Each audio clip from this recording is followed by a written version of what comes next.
Welcome back to SBJ Academy. Today is our third class regarding partnership. ഇത് നമ്മളുടെ മൂന്നാമത്തെ ക്ലാസ്സാണ്. പാർട്ട്ണർഷിപ്പിനെ സംബന്ധിച്ചിട്ടുള്ള മൂന്നാമത്തെ ക്ലാസ്സാണ്. ഓൾറെഡി നമ്മൾ 2 ക്ലാസ്സുകൾ കഴിഞ്ഞു. മുൻ 2 ക്ലാസ്സുകൾ കാണാത്തവർ 2 ക്ലാസ് കണ്ടതിന് ശേഷം മാത്രം ഒന്നും രണ്ടും ക്ലാസ്സുകൾ കണ്ടതിന് ശേഷം മാത്രം മൂന്നാമത്തെ ക്ലാസ് കാണുക. നമ്മൾ കഴിഞ്ഞ ക്ലാസ്സിൽ പഠിച്ചത് എന്താണ് പാർട്ട്ണർഷിപ്പ്, എന്താണ് പാർട്ട്ണർഷിപ്പ് ഡീഡ്, ഇതൊക്കെയാണ് നമ്മൾ പഠിച്ചത്. എന്താണ് partnership? According to section 4 of the Indian partnership act 1932, partnership is an relation between persons who have agreed to share profits on a business carried on by all or any one of them acting for all. അപ്പോൾ partnership definition നമ്മൾ കണ്ടു. Partnership deed എന്തെന്ന് കണ്ടു. The written agreement of partnership is called partnership deed. Who is a partner? Who is a partner? A person who have entered into a partnership with one another are individually called partners. Who is a partner എന്ന് ചോദിച്ചാൽ എന്ത് മറുപടി പറയും? Partner എന്ന് പറയുന്നത് partnership സ്ഥാപനത്തിലെ ഒരു ആളാണ്. പാർട്ട്ണർഷിപ്പ് സ്ഥാപനത്തിൻ്റെ ഒരു പങ്കാളിയാണ് ആര്? Partner. Partner means a person who have entered into partnership with one another are individually called partners. ഓരോ പാർട്ണർഷിപ്പിലെ ഓരോരുത്തരെയും ഇൻഡിവിജ്വലായിട്ട് ഓരോരുത്തരെയായിട്ട് പറയുന്ന പേരാണ് പാർട്ട്നേഴ്സ്. ഇപ്പോൾ 5 പാർട്ട്ണർമാരുണ്ടെങ്കിൽ ഒരു പാർട്ട്ണർഷിപ്പ് സ്ഥാപനത്തിന് 5 പാർട്ട്ണർമാരുണ്ട്. ഓരോരുത്തരും നമ്മളെന്ത് പറയും? Individually called partners. ഈ 5 പേരെയും ഒന്നിച്ചു പറഞ്ഞാൽ ഫേം എന്ന് പറയാം. So what is firm? Partners collectively known as firm. Partnership സ്ഥാപനത്തിൻ്റെ ഓരോരുത്തരെയും പാർട്ട്ണർ എന്ന് വിളിച്ചാൽ എല്ലാവരെയും ചേർത്തിട്ട് ഫേം എന്ന് പറയാം. So what is firm? Partners are collectively called firm. Business സ്ഥാപനത്തിൻ്റെ എല്ലാ പാർട്ട്ണറും ചേർത്തിട്ട് നമ്മൾ ഫേം എന്ന് പറയും. പാർട്ട്ണർഷിപ്പ് ഫേം എന്നാ പറയുക. Partnership firm. നമ്മൾ പാർട്ട്ണർഷിപ്പിൻ്റെ ഫീച്ചേഴ്സ് കണ്ടു. 2 അതിൽ കൂടുതൽ ആൾക്കാർ വേണം, ഒരു എഗ്രിമെൻ്റ് വേണം, ഒരു ലോഫുൾ ബിസിനസ് ആയിരിക്കണം, മ്യൂച്വൽ എഗ്രിമെൻറ്റ്, മ്യൂച്വൽ ഏജൻസി വേണം, ഏജൻസി പ്രിൻസിപ്പൽ ബിസിനസ് സ്റ്റാറ്റസ് ഉണ്ട്, പ്രോഫിറ്റ് ഷെയറിംഗ് ഉണ്ട്, ഷെയറിംഗ് ഓഫ് പ്രോഫിറ്റ് ഉണ്ട്. ഇതെല്ലാം നമ്മൾ കഴിഞ്ഞ ക്ലാസ്സിൽ കണ്ടു. Today we are going to study what are the contents of partnership deed. ഒരു പാർട്ട്ണർഷിപ്പ് ഡീഡിൻ്റെ ഉള്ളടക്കങ്ങൾ എന്തായിരിക്കണം? അപ്പോൾ ഇതൊക്കെ നമ്മൾ എന്തിനാണ് പഠിക്കുന്നത് ചോദിച്ചു കഴിഞ്ഞാൽ, നിങ്ങൾ +2 ഒക്കെ കഴിഞ്ഞു, നിങ്ങൾക്ക് പരിചയമുള്ള ഒരാൾ പറയുകയാണ് ഞങ്ങളുടെ പാർട്ട്ണർഷിപ്പ് സ്ഥാപനം തുടങ്ങാൻ പോകുന്നുണ്ട്. കാരണം നിങ്ങൾ കൊമേഴ്സുകാരാണല്ലോ. അപ്പോൾ അദ്ദേഹത്തിൻ്റെ വിചാരം നിങ്ങൾക്ക് കൊമേഴ്സ് കാര്യങ്ങളൊക്കെ അറിയാവുന്നുള്ളതിൽ എന്ത് വരും? ഒരു പാർട്ട്ണർഷിപ്പ് സ്ഥാപനം തുടങ്ങാൻ പോകുന്നുണ്ട്, ഒരു പാർട്ട്ണർഷിപ്പ് ഡീഡ്, ഒരു എഗ്രിമെൻറ്റ് നമുക്ക് ഉണ്ടാക്കണം, അതൊന്നും ഉണ്ടാക്കി തരാൻ പറ്റുമോ എന്ന് നിങ്ങളോട് ചോദിക്കുകയാണ് അല്ലേ? നിങ്ങളെന്ത് പറയും? പറ്റില്ലെന്ന് പറയും. പറയാൻ പാടില്ല. അതുകൊണ്ട് നമ്മൾ പ്രൊഫഷണലായിട്ട് ചില കാര്യങ്ങൾ ചെയ്യുമ്പോൾ വർക്ക് ചെയ്യുക, നമ്മളെ കയ്യിൽ കിട്ടുന്ന ഓരോ ജോലികൾ ചെയ്യുക എന്നുള്ളത് മാത്രമല്ല, പകരം ലീഗലായിട്ടുള്ള കുറച്ച് കാര്യങ്ങൾ കൂടെ നമുക്ക് ചെയ്യാനുണ്ട്. ഒരു അക്കൗണ്ടിന് ഒരുപാട് ലീഗലായിട്ടുള്ള കാര്യങ്ങൾ ചെയ്യാനുണ്ട്. ഒരു സ്ഥാപനത്തിൻ്റെ ലീഗലായിട്ടുള്ള ഒരുപാട് കാര്യങ്ങൾ ഒരു അക്കൗണ്ടിന് ചെയ്യാനുണ്ട്. അത് അക്കൗണ്ടിന് അറിഞ്ഞിരിക്കണം. ഇൻകം ടാക്സ് ലോ ഉണ്ട്. ഇൻകം ടാക്സ് ലീഗലാണ്. ഇൻകം ടാക്സിൽ ഒരുപാട് കാര്യങ്ങൾ ചെയ്യാനുണ്ട്. GST ഉണ്ട്, ലീഗലാണ്. ഇതൊക്കെ നമ്മൾ അറിയണ്ടേ? അപ്പോൾ ഇതിലൊക്കെ ചില കുഴപ്പങ്ങൾ വരും, ഇതിനൊക്കെ ചില പ്രശ്നങ്ങൾ വരുന്ന സമയത്ത് നമ്മൾ എന്ത് ചെയ്യണം? ഈ ഡിപ്പാർട്ട്മെൻറ്റ് അപ്രോച്ച് ചെയ്യണം.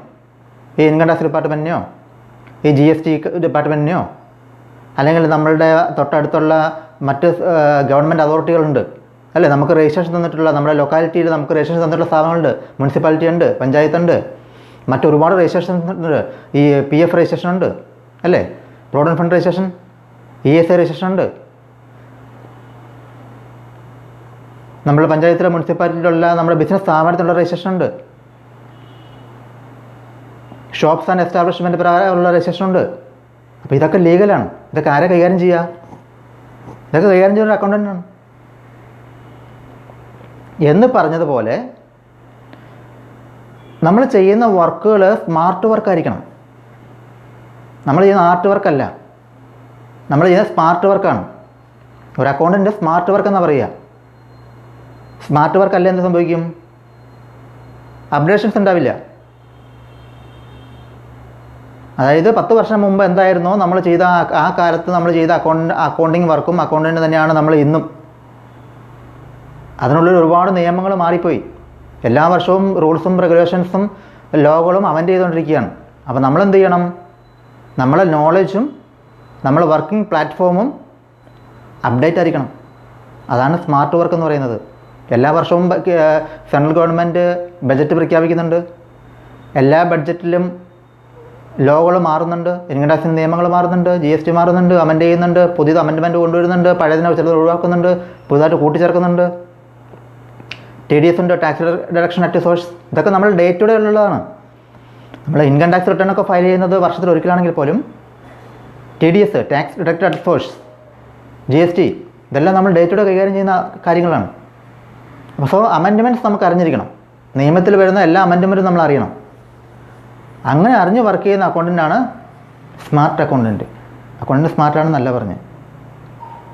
സ്മാർട്ട് വർക്ക്, അപ്ഡേറ്റഡ് വർക്ക് എന്ന് പറഞ്ഞതുപോലെ, if somebody asking to prepare a partnership deed, at least we have to understand what are the contents of the partnership deed അല്ലേ? പാർട്ണർഷിപ്പ് ഡീഡ് എന്താണെന്ന് പറയുമ്പോൾ ഒരു കൊമേഴ്സുകാരനോട് പറയുമ്പോൾ പാർട്ണർഷിപ്പ് ഡീഡാ, എന്താ പാർട്ണർഷിപ്പ് ഡീഡ് അങ്ങനെ ചോദിച്ചാൽ എന്താ അർത്ഥം? അപ്പം അവരുടെ ആവശ്യം നമ്മളോട് പറയുമ്പോൾ ഒരു പാർട്ണർഷിപ്പ് ഡീഡ് പ്രിപ്പയർ ചെയ്യണം എന്ന് പറഞ്ഞാൽ നമ്മൾക്ക് ഏത് ഓർമ്മ വരണം? എന്താണ് പാർട്ണർഷിപ്പ് ഡീഡ്? ആ പാർട്ണർഷിപ്പ് ഡീഡിനകത്തുള്ള കണ്ടൻസ് എന്തായിരിക്കണം? അത് നമുക്ക് എങ്കിൽ നമുക്ക് എന്ത് ചെയ്യാൻ പറ്റും? ഒരു 80% നമുക്കൊരു പാർട്ണർഷിപ്പ് ഡീഡ് ശരിയാക്കി കൊടുക്കാൻ പറ്റും അല്ലേ? ബാക്കി കുറച്ച് പോയിന്റ് ലീഗലായിട്ടുള്ള കാര്യങ്ങളും ഒക്കെ വെച്ചിട്ട് ബാക്കി നമുക്ക് ഫൈനലൈസ് ചെയ്യാം. എന്നാലും നമുക്ക് ഒരു 80% നമുക്ക് കംപ്ലീറ്റ് ചെയ്യാൻ പറ്റും ഒരു partnership deed. So what are the contents of the partnership deed? The first point should be name of the firm. ആദ്യത്തെ പോയിന്റ് എന്ന് പറയുന്നത് പാർട്ണർഷിപ്പ് ഡീഡിൽ സ്ഥാപനത്തിൻ്റെ പേര് വേണം. നമ്മൾ തുടങ്ങാൻ ഉദ്ദേശിക്കുന്ന സ്ഥാപനത്തിൻ്റെ പേരിടണം. ആ പേര് പാർട്ണർഷിപ്പ് ഡീഡിൽ കാണിച്ചിരിക്കണം. ഒന്ന്. രണ്ടാമത്തേത് the name and address of the partners. ഏതൊക്കെ പാർട്ട്ണർമാരാണ് ഈ സ്ഥാപനം തുടങ്ങാൻ പോകുന്ന ആൾക്കാർ ആരൊക്കെയാണ്? പാർട്ട്നേഴ്സ്. അവരുടെ പേര്, അവരുടെ അഡ്രസ്സുകൾ, അവരുടെ കാര്യങ്ങളെല്ലാം പാർട്ണർഷിപ്പ് ഡീഡിൽ കാണിച്ചിരിക്കണം. മൂന്നാമത്തേത് nature and scope of business to be started. എന്ത് തരത്തിലുള്ള ബിസിനസ്സാണ് സ്റ്റാർട്ട് ചെയ്യാൻ പോകുന്നത് എന്നുള്ളതിനെ പറ്റി പാർട്ണർഷിപ്പ് ഡീഡിൽ പറഞ്ഞിരിക്കണം. എന്ത് ബിസിനസ് സ്ഥാപനമാണ്, എന്ത് നേച്ചർ ഓഫ് ബിസിനസ്സാണ്, അത് പറഞ്ഞിരിക്കണം. ഒബ്ജക്റ്റ്. പാർട്ണർഷിപ്പ് ബിസിനസിൻ്റെ ലക്ഷ്യങ്ങൾ എന്താണ്, ഒബ്ജക്റ്റ് എന്താണ്, എന്തിനു വേണ്ടിയാണ് തുടങ്ങുന്നത്. അപ്പോൾ അതിന് സാധ്യമായ എല്ലാ ബിസിനസ് കാര്യങ്ങളും നമ്മൾക്ക് എന്തെല്ലാം ബിസിനസ് പാർട്ണർഷിപ്പിൽ ചെയ്യാം എന്നെവിടെ പറഞ്ഞിരിക്കണം? പാർട്ണർഷിപ്പ് ഡീഡിൽ പറഞ്ഞിരിക്കണം. കാരണം പാർട്ണർഷിപ്പ് ഡീഡ് ഒരു എഗ്രിമെൻ്റ് ആണ്. ആ എഗ്രിമെൻറ്റിൽ പറഞ്ഞിരിക്കുന്ന കാര്യങ്ങൾ മാത്രമേ പാർട്ണർഷിപ്പിന് ചെയ്യാൻ പറ്റൂ. This is the first main point. It is the bylaw of the partnership. It is the constitution of the partnership. Partnership deed is the constitution or bylaw. ആ ബൈലോയിൽ പറഞ്ഞിരിക്കുന്ന കാര്യങ്ങൾക്ക് അപ്പുറം മറികടന്ന് ഒരു കാര്യം ചെയ്യാൻ പാർട്ണർഷിപ്പിന് അധികാരമില്ല. So all the activities should be, all the business activities, proposed activities should be recorded in the partnership deed. അഞ്ചാമത്തേത് duration of partnership if any. നമ്മൾ പറഞ്ഞു പർട്ടിക്കുലർ പാർട്ണർഷിപ്പ് ഉണ്ട്, പാർട്ണർഷിപ്പ് ആക്ടിവിറ്റി ഉണ്ട്. അതിൽ പർട്ടിക്കുലർ പാർട്ണർഷിപ്പ് ആണെങ്കിൽ അതിൻ്റെ ഡ്യൂറേഷൻ കാണിച്ചിരിക്കണം. പർട്ടിക്കുലർ പാർട്ണർഷിപ്പ് ആണെങ്കിൽ മാത്രം അതിൻ്റെ ഡ്യൂറേഷൻ കാണിച്ചിരിക്കണം. ബിസിനസ് സ്ഥാപനം തുടങ്ങാൻ പോകുന്ന സ്ഥലം, the name and place of the business. Business തുടങ്ങാൻ പോകുന്ന സ്ഥലത്തിനെ പറ്റി അതിൻ്റെ അഡ്രസ്സും കാര്യങ്ങളും പാർട്ണർഷിപ്പ് ഡീഡിൽ പറഞ്ഞിരിക്കണം. The amount of capital to be introduced by the partner or introduced by the partner. ഓരോ പാർട്ട്നേഴ്സും കൊണ്ടുവരുന്ന ക്യാപിറ്റൽ എത്രയാണെന്ന് പാർട്ണർഷിപ്പ് ഡീഡിൽ പറഞ്ഞിരിക്കണം. Name of the firm, name and address of the partners, nature and scope of business, objects of the firm, duration of the firm, the place of business of the firm, the amount of capital introduced by the partners.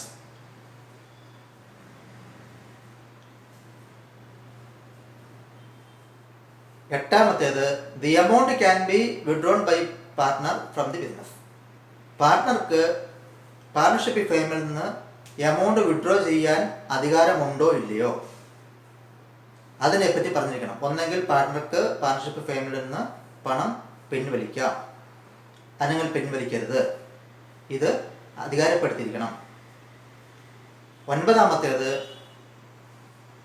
ഏതെങ്കിലും പാർട്ട്ണർക്ക് അയാൾ കൊണ്ടുവന്ന ക്യാപിറ്റലിന് മേൽ interest ലഭിക്കാൻ അധികാരമുണ്ടോ, നല്ല അവകാശമുണ്ടോ.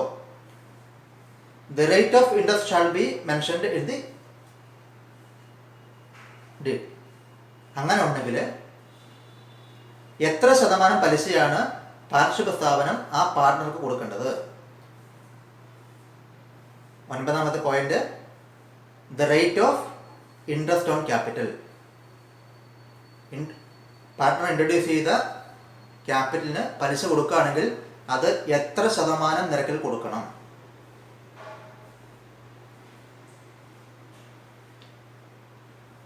അടുത്തത്, ആരാണ് ഇതിന് day to day activity കൈകാര്യം ചെയ്യേണ്ടവർ. ഇതിൽ മാനേജിങ് പാർട്ട്ണർ ആരാണ് അത് പറഞ്ഞിരിക്കണം. അതുപോലെ തന്നെ പാർട്ണർഷിപ്പിൽ നിന്ന് പാർട്ട്ണർ തുക പിൻവലിച്ചാൽ, വിഡ്രോ ചെയ്താൽ, ഡ്രോയിങ്സ്, അതിന് എന്തെങ്കിലും പലിശ പാർട്ട്ണർ പാർട്ണർഷിപ്പ് സ്ഥാപനത്തിന് കൊടുക്കണമോ എങ്കിൽ അതിൻ്റെ റേറ്റ് എത്രയാണ്. The rate of interest to be given by the partner to the partnership firm on drawings. അപ്പോൾ ഒന്ന്, പാർട്ട്ണർ കൊണ്ടുവന്ന ക്യാപിറ്റലിന് പാർട്ണർഷിപ്പ് പാർട്ട്ണർക്ക് ഇൻട്രസ്റ്റ് കൊടുക്കുക, അതിൻ്റെ റേറ്റ് എത്രയാണ്. രണ്ടാമത്തേത്, പാർട്ണർഷിപ്പ് സ്ഥാപനത്തിൽ നിന്ന് പണം പിൻവലിച്ചാൽ അതിനെന്തെങ്കിലും പലിശ കൊടുക്കേണ്ട കാര്യമുണ്ടോ. ഇത് രണ്ടും പാർട്ണർഷിപ്പ് ഡീഡിൽ ക്ലിയറായി മെൻഷൻ ചെയ്തിരിക്കണം. 12ാമത്തെ most important point of the partnership, the ratio of profit or losses. അതാണ് ഏറ്റവും ഇമ്പോർട്ടൻ്റ് ആയ പോയിന്റ്. പാർട്ണർഷിപ്പിൻ്റെ ലാഭനഷ്ടങ്ങൾ എങ്ങനെയാണ് വീതിക്കേണ്ടത്, ഏത് റേഷ്യോ, എന്ത് കണക്കിലാണ് വീതിക്കേണ്ടത്. ഇപ്പോൾ 2 പാർട്ട്ണർമാരുണ്ട്, അവർ തമ്മിൽ 50% 50% എന്ന് വീതിക്കണോ, 60% 40% വീതിക്കണോ, 90% 10% വീതിക്കണോ, എങ്ങനെയാണ് ലാഭനഷ്ടങ്ങൾ വീതിക്കേണ്ടത് അത് കൃത്യമായി മെൻഷൻ ചെയ്തിരിക്കണം. 13ാമത്തേത്, ഏതെങ്കിലും പാർട്ട്ണർക്ക് സാലറിയോ കമ്മീഷനോ ലഭിക്കാൻ അധികാരമുണ്ടോ. 13ാമത് പറയുന്നത്, the amount of salary or commission payable to any partner for any services. ഏതെങ്കിലും പാർട്ട്ണർക്ക് കമ്മീഷനോ സാലറിയോ കിട്ടാൻ അർഹതയുണ്ടോ, ഉണ്ടെങ്കിൽ അത് പാർട്ണർഷിപ്പ് ഡീഡിൽ പറഞ്ഞിരിക്കണം.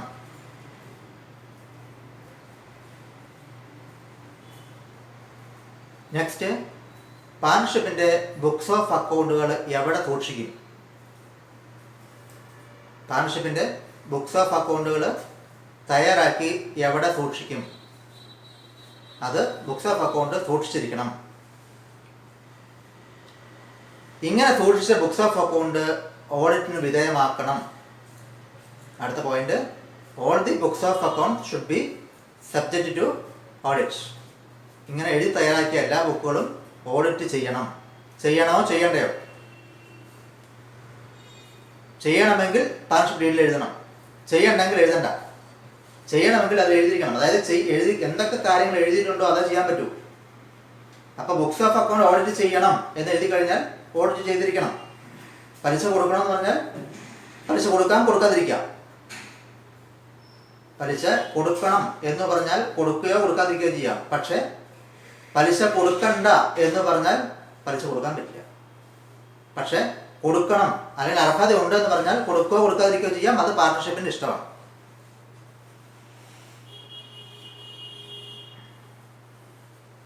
പിന്നെ ഒരു പുതിയ പാർട്ട്ണറെ അഡ്മിറ്റ് ചെയ്യുകയാണെങ്കിൽ, ഇപ്പോൾ 2 പാർട്ട്ണർമാരുണ്ട്, മൂന്നാമതൊരു പുതിയ പാർട്ട്ണർ ചേർക്കണം. അങ്ങനെ പാർട്ട്ണറെ ചേർക്കാനുള്ള അധികാരമുണ്ടോ? പാർട്ണർഷിപ്പിന് പുതുതായിട്ട് ആളെ ചേർക്കാൻ അധികാരമുണ്ടോ? ഉണ്ടെങ്കിൽ അത് എങ്ങനെയാണ് അതിൻ്റെ പ്രൊസീഡിങ്സ്? ഏതെങ്കിലും ഒരു പാർട്ട്ണർ വിചാരിച്ചാൽ അഡ്മിറ്റ് ചെയ്യാൻ പറ്റുമോ? ഇല്ല എല്ലാ പാർട്ട്ണർമാരും 10 പാർട്ട്ണർമാരുണ്ടെങ്കിൽ 10 പാർട്ട്ണർമാരുടെയും കൺസെൻറ്റ്, സമ്മതം അതിൽ ആവശ്യമുണ്ടോ? അല്ലെങ്കിൽ 10 പാർട്ട്ണർമാരിൽ 7 പാർട്ട്ണർമാർ, മെജോറിറ്റി 7 പാർട്ട്ണർമാർ അംഗീകരിച്ചു കഴിഞ്ഞാൽ ഒരു പുതിയ പാർട്ട്ണറെ അഡ്മിറ്റ് ചെയ്യാൻ പറ്റുമോ? ഇല്ല എല്ലാവരും അംഗീകരിക്കണോ? ഇതെല്ലാം പാർട്ണർഷിപ്പ് ഡീഡിൽ പറഞ്ഞിരിക്കണം. അതുപോലെ തന്നെ കുറേ വർഷങ്ങളായിട്ട് നടന്നുകൊണ്ടിരിക്കുന്ന ഒരു സ്ഥാപനത്തിന് ഗുഡ്വിൽ ഉണ്ടാവും, സൽപ്പേര്, ഗുഡ്വിൽ. അപ്പോൾ പുതിയൊരു പാർട്ട്ണർ നമ്മൾ അഡ്മിറ്റ് ചെയ്യുമ്പോൾ അയാൾക്കും ഇതിൻ്റെ ഷെയർ കിട്ടും. അങ്ങനെയാണെന്നുണ്ടെങ്കിൽ നമ്മളുടെ ഗുഡ്വിൽ ഒന്ന് വാല്യൂ ചെയ്യണം. ഇതുവരെയുള്ള നമ്മൾക്ക് ബ്രാൻഡ് നെയിം ഉണ്ട്, മാർക്കറ്റിലൊരു ബ്രാൻഡ് നെയിം ഉണ്ട്, അതിന് വാല്യൂ ഉണ്ട്. ആ ബ്രാൻഡ് നെയിം ഒന്ന് വാല്യൂ ചെയ്തിട്ട് അതിൻ്റെയും ഒരു പോർഷൻ ആര് കൊണ്ടുവരണം? പുതിയ പാർട്ണർ കൊണ്ടുവരണം. അപ്പോൾ അതെങ്ങനെയാണ് ചെയ്യേണ്ടത്? അങ്ങനെ ഉണ്ടോ? ഉണ്ടെങ്കിൽ എങ്ങനെയാണ് ചെയ്യേണ്ടത്? ആ കാര്യങ്ങൾ പറഞ്ഞിരിക്കണം. ഒരു പാർട്ണർ പിരിഞ്ഞു പോകുമ്പോൾ അതിൻ്റെ അസറ്റും അതിൻ്റെ ആസ്തി ബാധ്യതകളൊക്കെ ഒന്ന് പുതുക്കി നിശ്ചയിക്കണം. കാരണം അയാൾക്കുള്ള ലാഭം കൊടുത്തേക്കണ്ടേ? അയാൾ കുറേ കഷ്ടപ്പെട്ടിട്ടാണ് ഗുഡ്വിൽ ക്രിയേറ്റ് ചെയ്തതും ഇത്രയും ചെയ്തത്. അപ്പോൾ അതിൻ്റെയൊക്കെ ഒരു ലാഭത്തിൻ്റെ ഷെയറും അയാൾ കൊടുക്കണ്ടേ? എല്ലാ വർഷത്തെയും ബിസിനസ്സിൻ്റെ റണ്ണിങ് പ്രോഫിറ്റോ ലോസോ മാത്രം കൊടുത്താൽ പോരാ. ഒരു പാർട്ട്ണർ ഒരു 25 വർഷമായി പാർട്ട്ണറായിരുന്നു, അദ്ദേഹം പിരിഞ്ഞു പോകുമ്പോൾ അദ്ദേഹത്തിന് വർഷാവർഷമുള്ള പ്രവർത്തന ലാഭം മാത്രം കൊടുത്താൽ പോരാ. അദ്ദേഹമാണ് കുറേ ഗുഡ്വിൽ ക്രിയേറ്റ് ചെയ്തത്, ഇത്രയും ബിസിനസ്സൊക്കെ കൊണ്ടുവന്ന അദ്ദേഹമാണ്. അപ്പോൾ അതിൻ്റെ ഒരു ഷെയർ കൊടുക്കണം. അപ്പം നമ്മൾ എന്ത് ചെയ്യണം? അതുവരെയുള്ള അസറ്റും ലാബിലിറ്റിയും ഒക്കെ ഒന്ന് റിവാലുവേഷൻ ചെയ്യേണ്ടി വരും. പുതുക്കി വില നിശ്ചയിക്കേണ്ടി വരും. എന്തിനു വേണ്ടിയിട്ട്? Only for retirement. അപ്പം അങ്ങനെ ചെയ്യണമെങ്കിൽ അതിൻ്റെ മെത്തേഡ് എന്താണ്? എങ്ങനെയാണ് അത് ചെയ്യേണ്ടത്? അങ്ങനെ എന്തെങ്കിലും കിട്ടാനുള്ള അർഹത റിട്ടയർ ആകുന്ന പാർട്ണർക്ക് ഉണ്ടോ? ഉണ്ടെങ്കിൽ അത് എഴുതിയിരിക്കണം. ഒരു പാർട്ണർഷിപ്പ് സ്ഥാപനം ഡിസോൾവ് ചെയ്യാം, പിരിച്ചുവിടുകയാണ്. എങ്ങനെയാണെങ്കിൽ അത് എങ്ങനെയാണ് ചെയ്യേണ്ടത്? ആ കാര്യങ്ങൾ പറഞ്ഞിരിക്കണം. എന്തെങ്കിലും ഒരു ഡിസ്പ്യൂട്ട് വരികയാണെങ്കിൽ, പാർട്ണർഷിപ്പിൽ പാർട്ണർമാർ തമ്മിലോ എന്തെങ്കിലും ഒരു ഡിസ്പ്യൂട്ട് വരികയാണെങ്കിൽ അത് ഏത് കോടതിയിൽ എങ്ങനെ സമീപിക്കണം? The arbitration clause should be mentioned in the partnership deed. ഏത് കോടതിക്കാണ്, ഏത് കോടതി പരിധിയിലാണ് ഇതിന് അധികാരപ്പെട്ട സ്ഥലമുള്ളത്? ഏതെങ്കിലും ഒന്നെങ്കിൽ പാർട്ണർഷിപ്പിൻ്റെ പരിധിയിൽപ്പെട്ട കോടതികളാകാം. അപ്പോൾ ഏത് കോടതിയുടെ പരിധിയിലാണ് ഈ കേസ് നമുക്ക് ഫയൽ ചെയ്യാൻ അർഹതയുള്ളത് അതിൽ മെൻഷൻ ചെയ്തിരിക്കണം. പാർട്ണർ ഇൻസോൾവൻ്റായി, ഇൻസോൾവൻ്റ് പറഞ്ഞാൽ എന്താണ്? അയാൾക്ക് ആസ്തികളൊന്നുമില്ല, എല്ലാം പോയി, ഇൻസോൾവൻ്റായി. അങ്ങനെ വന്നു കഴിഞ്ഞാൽ എന്ത് ചെയ്യണം? പിന്നെ ഓരോ പാർട്ട്ണറിൻ്റെയും റൈറ്റ്സും ഡ്യൂട്ടീസും എന്താണ്? ഓരോ പാർട്ട്നേഴ്സിൻ്റെയും അവകാശങ്ങളും അവരുടെ ഡ്യൂട്ടികളൊക്കെ എന്താണ്? വേറെ മേജർ പോയിന്റ് എന്ന് പറയുന്നത് ബാങ്ക് അക്കൗണ്ട് എങ്ങനെയാണ് ഓപ്പറേറ്റ് ചെയ്യുന്നത്? സ്ഥാപനത്തിൻ്റെ ബാങ്ക് അക്കൗണ്ട് ഓപ്പറേറ്റ് ചെയ്യുന്നത് എങ്ങനെയാണ്. അതായത് ഒരു പാർട്ട്ണർക്ക് സിംഗിളായിട്ട് ഓപ്പറേറ്റ് ചെയ്യാൻ പറ്റുമോ? ഇല്ല, 2 പാർട്ട്ണർമാർ ചേർന്നിട്ട് ജോയിൻ്റ് ആയിട്ട് ഓപ്പറേറ്റ് ചെയ്യണം. So the mode of operation of bank account, അത് വളരെ ഇമ്പോർട്ടൻറ്റ് പോയിൻ്റാണ്. Mode of operation of bank account. പിന്നെ വേറെ ഏതെങ്കിലും ക്ലോസുകൾ സാഹചര്യത്തിന് അനുസരിച്ച് വന്നാൽ അതും അതിൽ ചേർത്തിരിക്കണം. അപ്പോൾ നമ്മൾ ഒരു 24-25 പോയിന്റുകളും പറഞ്ഞു. ഇത്രയും പോയിന്റുകളാണ് നമുക്ക് പാർട്ണർഷിപ്പ് ഡീഡിൽ ഉൾക്കൊള്ളിക്കേണ്ടത്. എന്തൊക്കെയാണ്?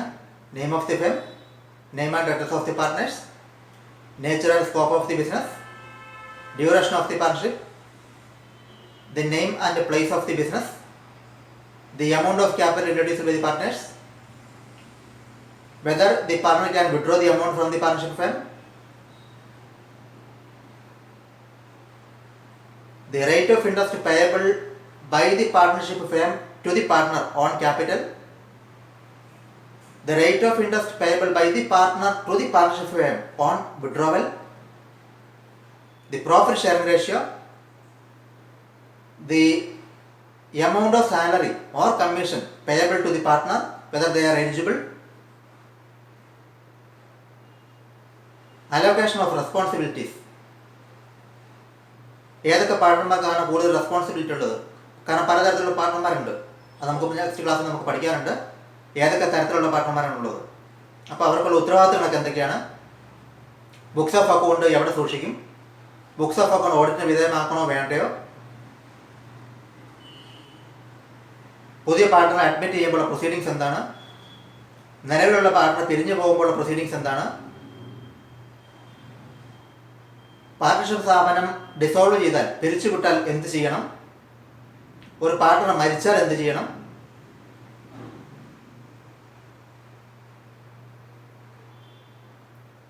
ബാങ്ക് അക്കൗണ്ട് ഏതൊക്കെ പാർട്ട്ണർമാർ എങ്ങനെയൊക്കെ ഓപ്പറേറ്റ് ചെയ്യണം?